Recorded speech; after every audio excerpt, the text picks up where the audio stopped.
દર્શક મિત્રો, અમે આપને અત્યારે સુરતના વાલકપાટિયા વિસ્તારની મુલાકાતમાં લઈ જઈ રહ્યા છીએ. અહીંયા નેટસપની પ્રોડક્ટથી એક અકસ્માતમાં અમને ખૂબ સારું એવું પરિણામ મળ્યું છે. તો જાણકારી લઈએ છીએ, અમને પરિણામ મળ્યું છે એમની પાસેથી. શું નામ છે આપનું? ચતુરભાઈ બાલાભાઈ, વાડદોરિયા. સૌરાષ્ટ્રમાં તમારું ગામ કયું છે? ધારી તાલુકો ખિસ્સા ગામ. ખિસ્સા દેવળા કહેવાય તે? ઓકે. અહીંયા સુરતનો એડ્રેસ આપો તો. સુરત આપણે જગત નાકા વાલક ગામ પાસે રોયલ ટાઉનશીપ અને નંબર કેટલા? D1 406 number. D1 406. હવે વાત કરો તમારા પ્રોબ્લેમની. શું પ્રોબ્લેમ હતો તમને? મને મણકાનો પ્રોબ્લેમ હતો. મણકાનો પ્રોબ્લેમ? ડૉક્ટરે એવું કીધું કે મણકો કાઢવો પડે. અચ્છા, એટલે શું પ્રોબ્લેમ થતો હતો તમને?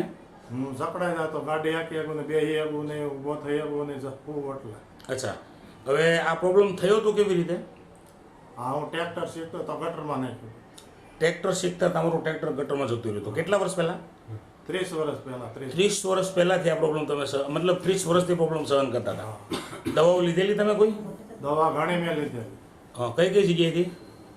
અમદાવાદ લીધેલી, ધારી, અમરેલી, પછી સુરતમાં ઘણી મેં લીધેલી દવા. દવાથી શું થતું હતું? દવાથી કોઈ ફેર પડતો નહીં. પછી દવા બંધ કરી દીધી. પછી દેશી દવાઓ ચાલુ કરી, એમાં કાંઈ ફરક ન લાગ્યો, એ બંધ કરી દીધી. પછી અચાનક કાંઈથી આ દક્ષાબેન મારા ઘેરે આવ્યા. મારા વાઈફને કહે કે તમે આ પ્રોડક્ટ લ્યો દવા. મેં મારે નથી લેવી. કઈ પ્રોડક્ટ બતાવો તો જરા. આવડે આ દવા ડિટોક્સ. બીજું સાથે શું કીધેલું તમને? ડિટેપ ને આવડે આ જોઈન્ટ કેર. જોઈન્ટ. હા. અને એક આવડે આ પાવડર. આ વસ્તુ તમને ભલામણ કરી એ વખતે તમે શું કીધું હતું? મેં ના પાડી. મેં મારે દવા નથી લેવી. પછી થાકી ગયો દવા લઈને. 30 વર્ષ થયા. 30 વર્ષથી દવા લેતા હતા એટલે તમે થાકી ગયેલા હતા. મેં લેવી જ નહીં. પછી કોણે આગ્રહ કરેલો? મારા ઘરના આગ્રહ કર્યો. શું કીધું તું? એ કે લ્યો નહીં, એક ફેરું તમે લઈ જુઓ. હા, થઈ જા. મેં નથી લેવી. પરાયણે આપી. મતલબ તમે 30 વર્ષથી દવા લેતા હતા, ફાયદો નહોતો થતો એટલે તમે થાકેલા હતા, એટલે દવા લેવાની તમે ના પાડી હતી. દક્ષાબેને અને પાયલબેને તમને આગ્રહ કર્યો હતો, છતાં તમે ના પાડેલી. પછી તમારા ઘરેથી એવો સંદેશ મળ્યો કે તમે આ દવા ચાલુ કરો, બરાબર? ટૂંકમાં એક એમને આશા હશે કદાચ કે બીજા કોઈના પરિણામો જોયા પછી તો તમે પ્રોડક્ટ શરૂ કર્યા પછી તમે પહેલી કઈ પ્રોડક્ટ શરૂ કરેલી? પહેલા આવડ્યા ઇઝી ડેટોક્સ. તો આ ઇઝી ડેટોક્સ લેવાથી તમને શું ફાયદો થયો હતો?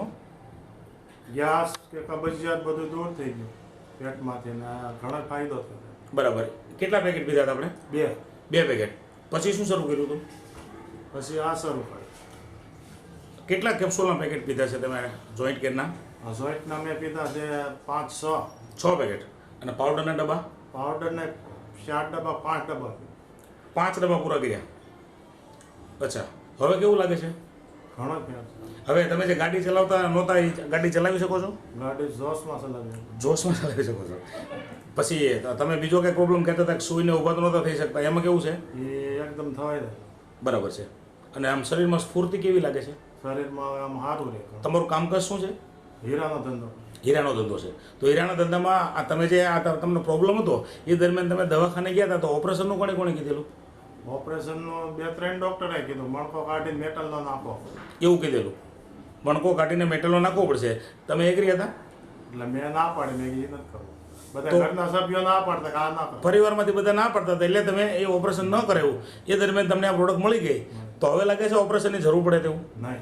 જે કાર્ય તમે નહોતા કરી શકતા, ગાડી ચલાવવાનું, સોઈને ઊભા નહોતા થઈ શકતા, એ બધું કાર્ય થઈ શકે છે ને? તમે હીરાના કારખાનામાં મતલબ ઓફિસમાં કામ કરો છો ને? બેહવાનું ઘસો. હીરા ઘસવાનું કામ કરો છો તો આખો દિવસ બેસી શકાય છે ને? પહેલાં કેવું થતું હતું? પહેલાં ના બેસાતું. બરાબર. તો આ પરિણામથી સંતોષ? સરસ. જે જાણકારી આપી છે તમે તે બદલ તમારો ખૂબ ખૂબ આભાર.